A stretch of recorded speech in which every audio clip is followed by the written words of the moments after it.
Namaste, aloha, my name is Janapati Das. Welcome to the Bhagavad Gita class. Please accept my respects, everyone. We'll start with some chanting of Krishna's names, so please join along.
Namo Siddha Swarupananda Paramahamsa Namine Godakaruna Swarupaya Radhakrishna Prasthayate. Om Namo Bhagavate Vasudevaya. So we're continuing in chapter 12, which is entitled Devotional Service. We've been reading wonderful verses. Basically a breakdown of the grades of surrender. Blessed must surrender. There's different kinds of services that one can engage in that will help elevate them.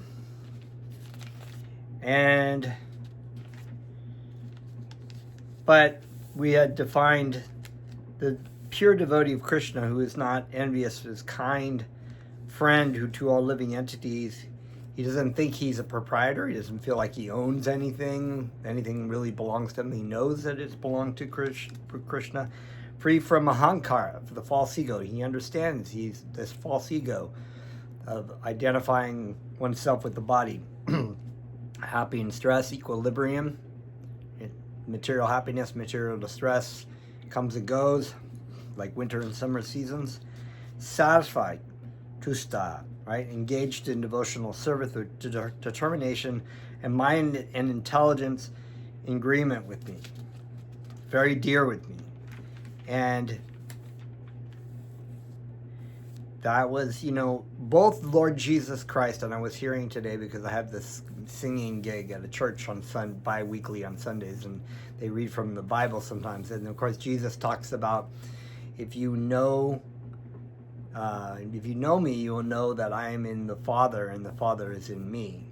And this, sometimes people translate it as being like Jesus is saying he's God, but actually Krishna makes this the point, and Srila Prabhupada, I heard recently also, has said that Krishna says my devotee is my heart, and I am my heart. And so what Srila Prabhupada was talking about in this lecture that I heard recently was so beautiful, wonderful, that you can't have Krishna you can't have the Supreme Personality of Godhead without his devotees, right? It's like Srila Prabhupada likens it to loving Krishna, or having Krishna but not wanting his heart. And it's because it's said that Krishna devotee, my devotee is my heart, and I am his heart. So this is what Lord Jesus Christ is also talking about me as being in my Father, and my Father and being in me, is this one in will, right? We were talking also about earlier about this idea of the Sanskrit word upa.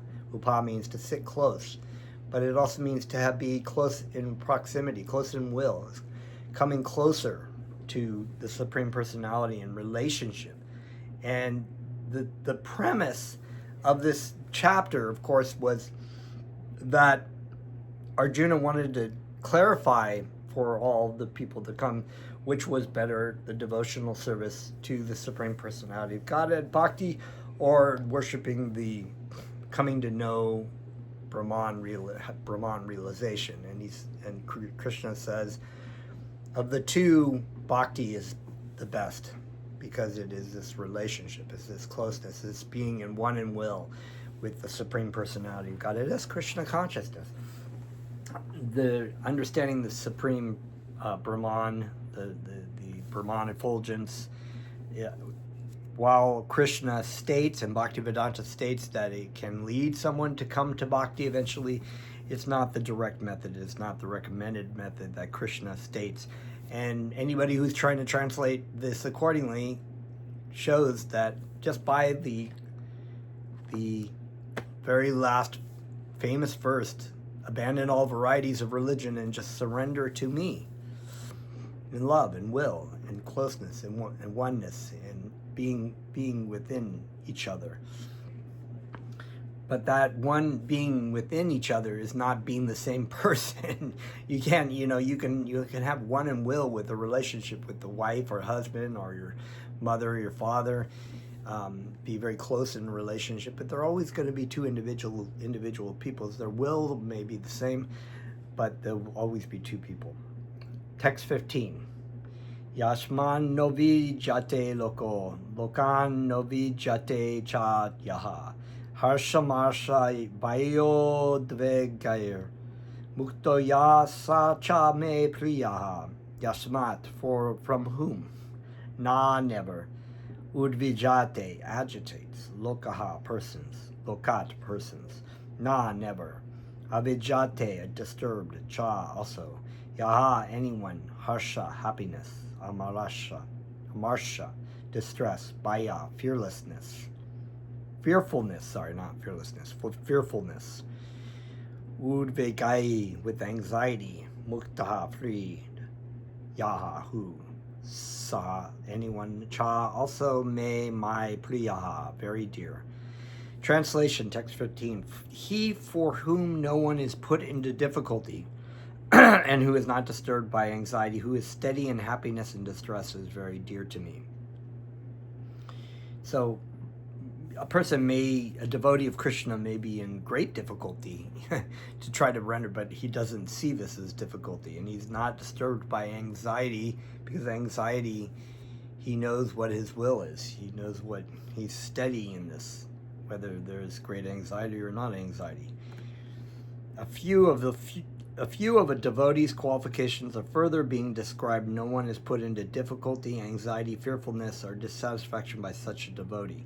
Oh, okay, so this was actually relating to people who are serving this pure devotee. They're never put into difficulty, anxiety, fearfulness, or dissatisfaction, not willingly. And they're not like the devotee of Krishna tries to put them in anxiety or anything. Any anxiety or fear that comes with a disciple in such a person is from their own mind and their own fear of not surrendering to Krishna. They're not surrendering to Krishna, by not doing the will of the devotee of Krishna, they have this anxiety because they feel like, oh, if I do this, then I won't get that, and just what we were talking about last time. At the same time, if others tried to put a devotee into anxiety, he is not disturbed. So we should never put our spiritual master into anxiety, but he is not disturbed by it. It is by the grace of the Lord that he is so practiced that he is not disturbed by any outward disturbance.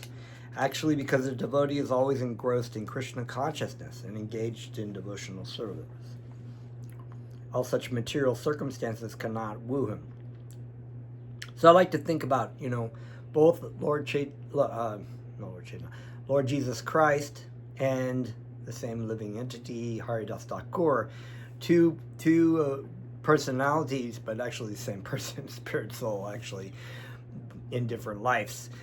Lord Jesus Christ was under great anxiety, under great material stress of being tortured, of eventually being crucified, and he went into samadhi. He was completely focused on Krishna, that he was not, the outward disturbances did not bother him. Also, likewise, Haridas Thakur, who was beat in every town and village by the Muslim thugs that the magistrate had sent out to try to kill, and told them that, if you don't kill Haridas Thakur, we will kill you. And so they were trying to beat him, and Haridas Thakur was chanting and chanting and chanting and chanting and getting beaten. And they just, the Muslims, they couldn't, their bamboo rods and what were shredded, and their hands were bleeding, and they were just like completely achy and painful, and they just started crying because they couldn't kill Haridas Thakur. And Haridas Thakur noticed, as a pure devotee of Krishna, that their attackers, as in lament and anxiety over not being able to kill Haridas Thakur, stopped and asked him what was wrong, and they told him, and he felt completely compassionate to them, so he went into samadhi, and they thought he had died. So we know the story. Anyways, he was not dead, he was in samadhi. And once again, he just went into his samadhi trance. He is expecting some retaliation from an enemy. Okay, wait a minute, let me make sure of it. Generally, a materialistic person becomes very happy when there is something for his sense gratification in his body. But when he sees that others have something for their sense gratification and he hasn't, he is sorry and envious. He's expecting some retaliation from an enemy. He's in a state of fear. And when he cannot successfully execute something, he becomes dejected. That's so true. But a devotee is always transcendental to all these disturbances. Therefore, he is very dear to Krishna. Yes, the devotee of Krishna sees everything as Krishna's mercy. Text 16. Anapekasha shukir daksha adashino gata vyaktaha sarvaramba paritayagi yodmat bhakta same priya anapekshaha neutral shuki pure daksha expert udashina free from care gata vyataha freed from all distress, sarva ramba, all endeavors, parityagi, the renouncer, yaha, anyone, mat bhaktya, my devotees, sa, he, me, priya, very dear. Translation: a devotee who is not dependent on the ordinary course of activities, who is pure, expert, without cares, free from all pains, and who does not strive for some result is very dear to me. This is wonderful. You know, I would love to just put all these things that the devotee who is dear to Krishna, you know, these last few verses, in one verse and put it on my wall. Money may be offered to a devotee, but he should not struggle to acquire it. If automatically by the grace of the Supreme money comes to him, he is not agitated. Naturally, a devotee takes a bath at least twice in a day and rises early in the morning for devotional service. Thus, he is naturally clean both inwardly and outwardly. A devotee is always expert because he fully knows the sense of all activities of life, and he is convinced of the authoritative scriptures. A devotee never takes part in a particular party, therefore he is carefree.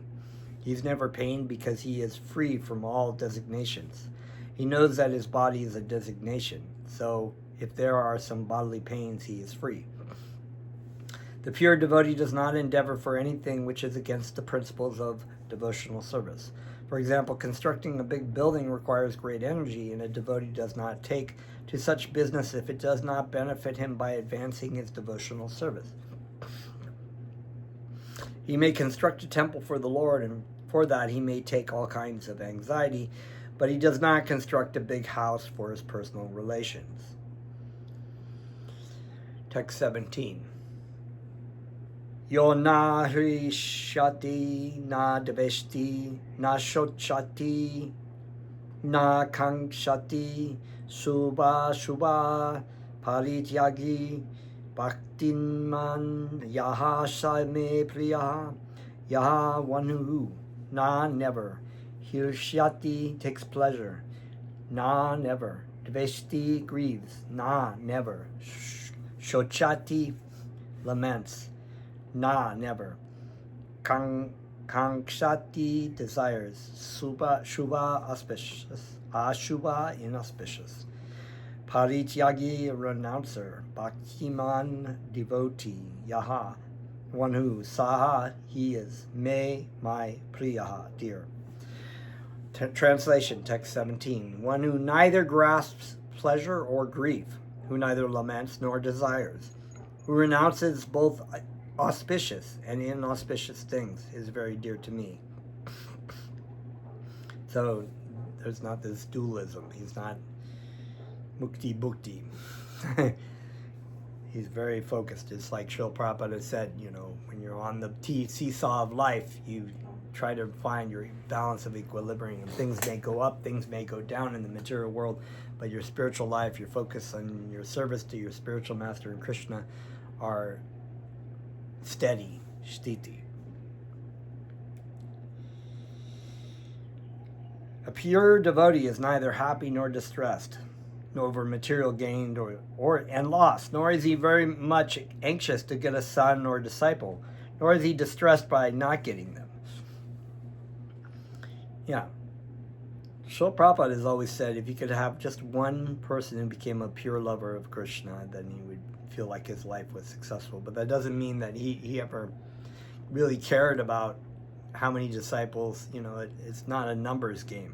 If he loses anything which is very dear to him, he actually initiates people out of his pure mercy. Everything, whether he initiates you or doesn't initiate you, it's out of his pure mercy. I'm certainly not qualified to be a disciple, and I just surrender to my spiritual master as best as I could, as best as I can.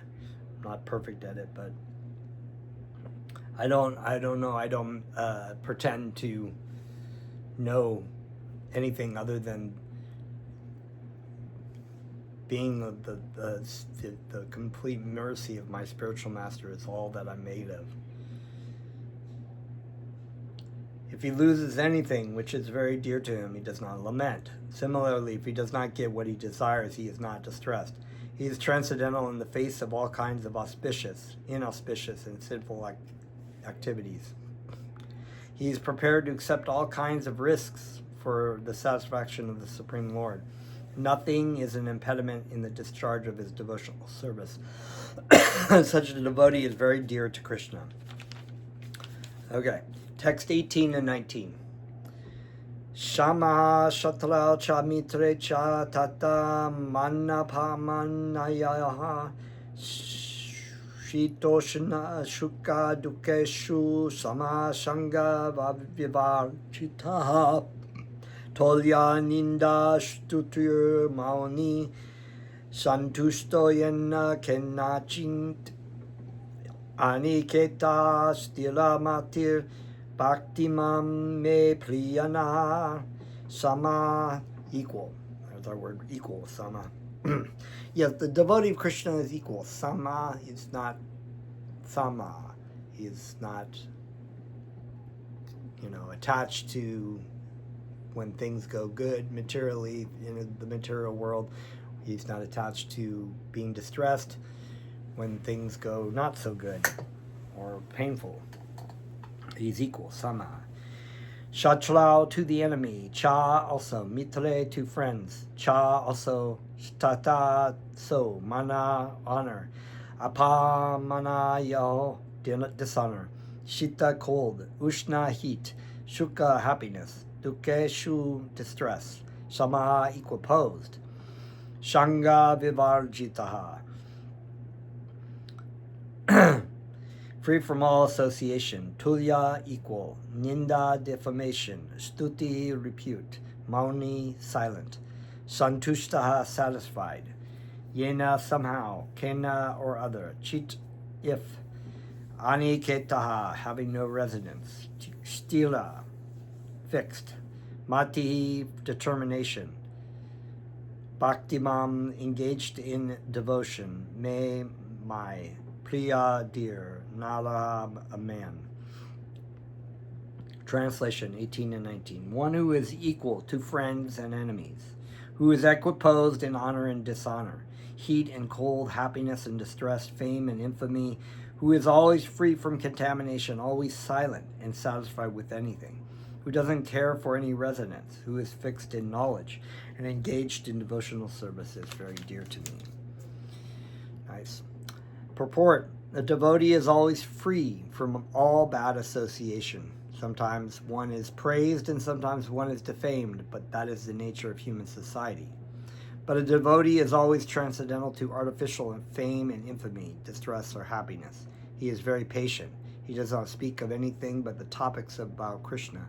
Therefore he is called silent. Silent does not mean that one should not speak. Silent means that one should not speak nonsense. That's mauna, right? You should only speak spiritual. That makes sense. Nonsense, you're making nonsense, just talking, gossiping, or about that person, like gossiping and chattering and what is the word? Slandering people. It's like even in the political spectrum, you could dive into that goopy, like, right, left, black, white, Trump, anti-Trump, whatever. And there's plenty of people who are arguing about that, You can talk about it, la, la, la, la, la, la, talk about that. But what does that have to do with Krishna? If it has something to do with Krishna, that's fine. But, there's so many wonderful things that we could be teaching, because there will come a time, Trump will die, things will move on, people will move on, things will shift, as they always do in the material world. Good things will go bad, things will go good. It's like things will constantly change. Every day. I mean, you think about it. It's like standing in this spot 100 years ago. What was here? What was here? What were people like? What were they think about? There was no cell phones or computers. I mean, I guess that 2019, 26 maybe there was cars, but or 150 years ago, no cars, no airplanes. People didn't go, whatever. And now here we are. And every day, people go through experiences, good and bad, as if it's the whole world, and things just shift. And you can follow in the footsteps of your spiritual master and the pure devotee by taking to heart this idea of mauna, of speaking, being silent, and being, before we want to say something about that, check it, is it really worth my time? The most valuable thing that we have in this material world? Do I really want to waste my time doing that? So it's a good thing to check with, and always think, Mona, what does this have to do with Krishna? Is this pleasing to my spiritual master? One should speak only of the essentials, and the most essential speech for the devotee is to speak of the Supreme Lord. Krishna, Krishna, Krishna. Krishna is blue. He's beautiful too. He plays with the cowherd boys and the cows. He dances with the gopis at night. Vrindavan is the most beautiful place. It's like Balaram and Krishna love each other, and they come into the Kali Yuga as Balaram and Krishna. So many things to talk about, in the spiritual world that's so relishable. And what was that word? Ambrosial. It's intoxicating nectar. Ambrosial words of Krishna. The ambrosial words of the Srimad Bhagavatam. Ambrosial words of Krishna Katha. And our pure devotee and our spiritual master, our life and soul, Srila Prabhupada. Why would you want to just eat a bunch of shit that's sitting on the ground? It's like,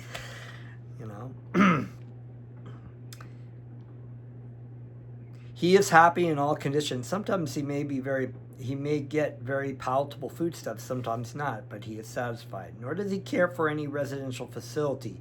He may sometimes live underneath a tree, and he may sometimes live in a very palatial building. He is attracted to neither. Haridas Thakur was born as he was a Muslim, right? And because he was born as a Muslim family, he was not allowed to see Lord Jagannath, but Lord Chaitanya. So he would set up, and he willingly thought he was lower than the straw on the street. I mean, because he was born into such a low caste, he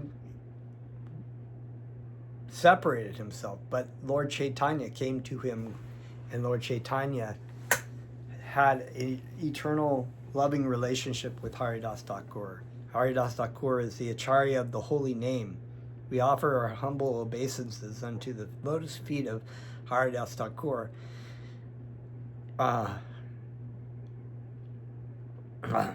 So that was saying, but he didn't, of course he would have loved to see Lord Jagannath in the temple.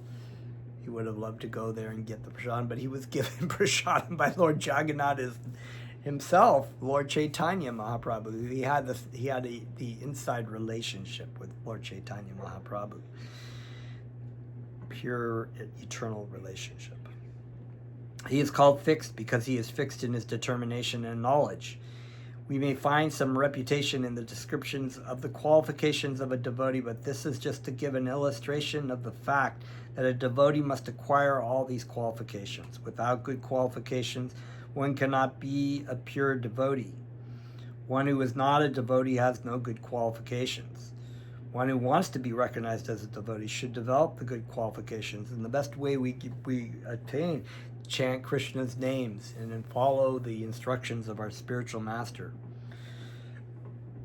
Of course, he does not extraneously endeavor to acquire these qualifications, but engagement in Krishna consciousness and devotional service automatically helps him develop them.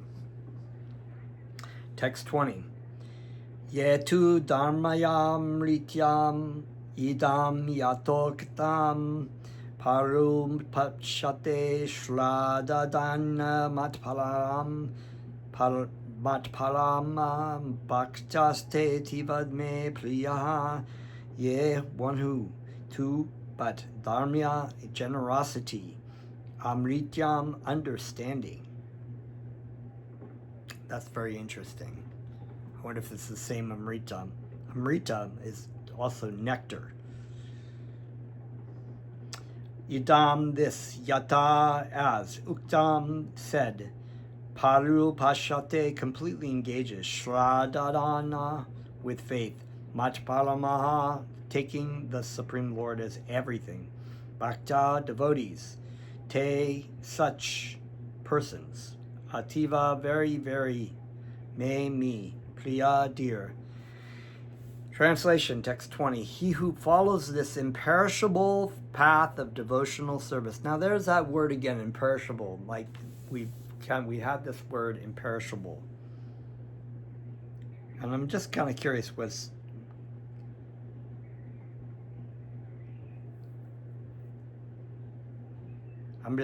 completely engages with faith, taking the Supreme Lord as everything.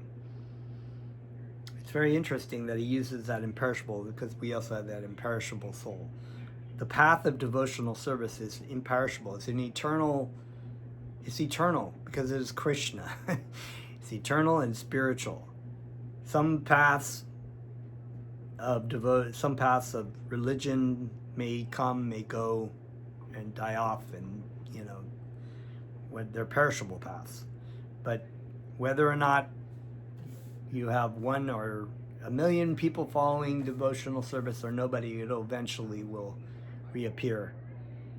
He who follows this imperishable path of devotional service and who completely engages himself with faith,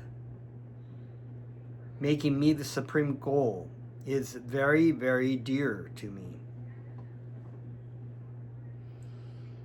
And I like to study this verse because Amritam is I believe, because like Chaitanya Charitamrita, Amrita is something that is a nectar, right? A nectar or something very sweet and or aromatic. If that's the same word, I'll have to look into that. Purport: in this chapter, the religion of eternal engagement.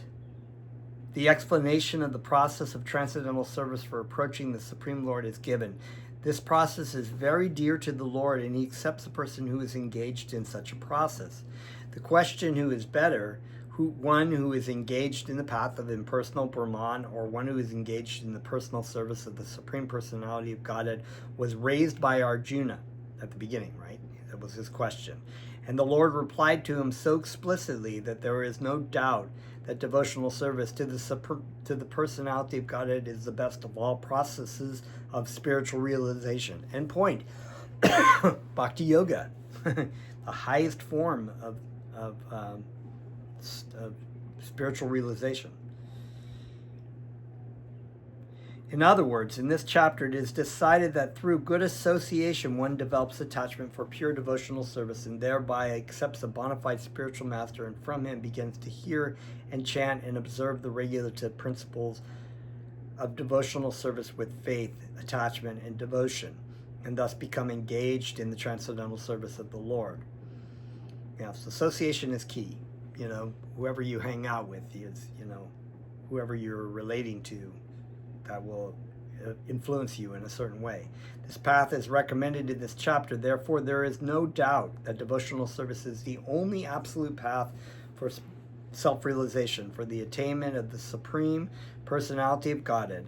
The impersonal conception of the supreme absolute truth, as described in this chapter, is recommended only up to the time one surrenders himself for self-realization. So, if a person takes that path and they haven't come to Bhakti Yoga yet, and they're just a rank materialist, and they go through the path, they can follow that path, but at some point they have to realize that Krishna is the supreme personality of Godhead, and that from him comes the effulgence. They have to come to understand that.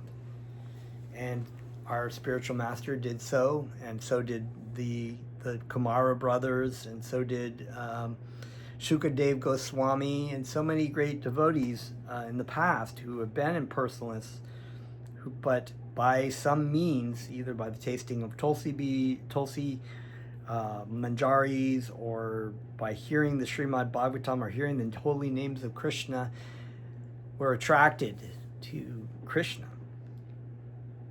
In other words, in this chapter, it is decided. Okay, I read that.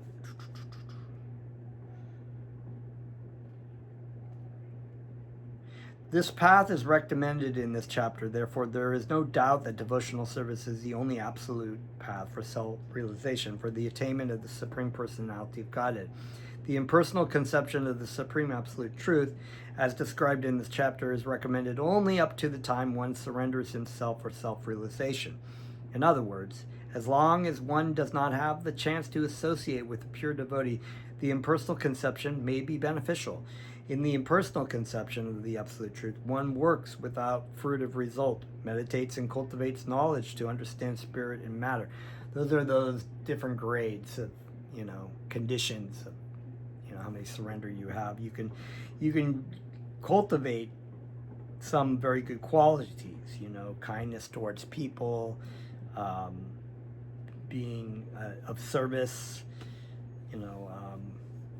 working without fruitive result, understanding that you're not the body. Those are all good things, but they're all in just like math is inherent, like the arithmetic is inherent in calculus, but calculus is not inherent in arithmetic. So therefore certain paths are already included. Some of the processes are already included in Bhakti Yoga, so you can just do Bhakti Yoga and get the same benefit, plus more.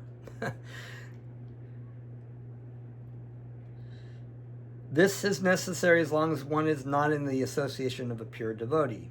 Fortunately, if one develops directly a desire to engage in Krishna consciousness and pure devotional service, he does not need to undergo step-by-step improvements in spiritual realization.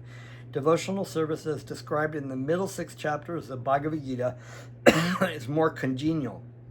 One need not bother about materials to keep body and soul together, because by the grace of the Lord, everything is carried out automatically.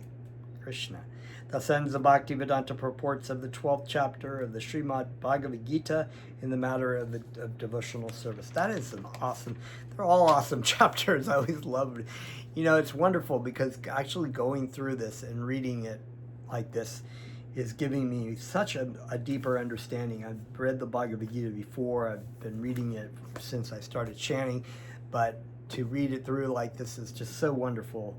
So thank you for the opportunity to do that. Let's chant a little bit, and then I got to go do some stuff.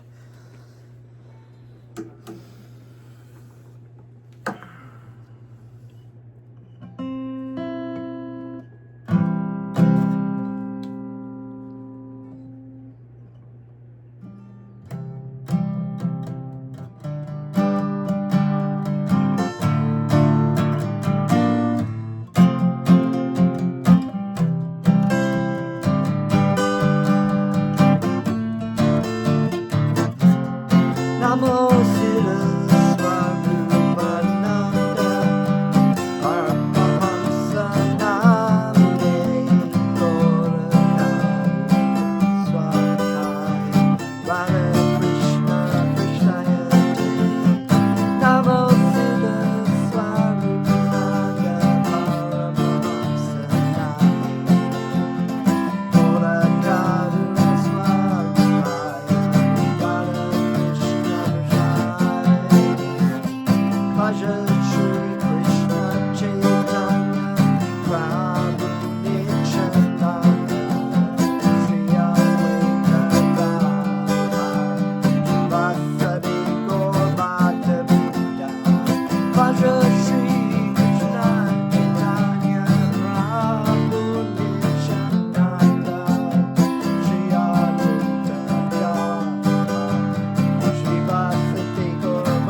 Thank you very much. See you next time.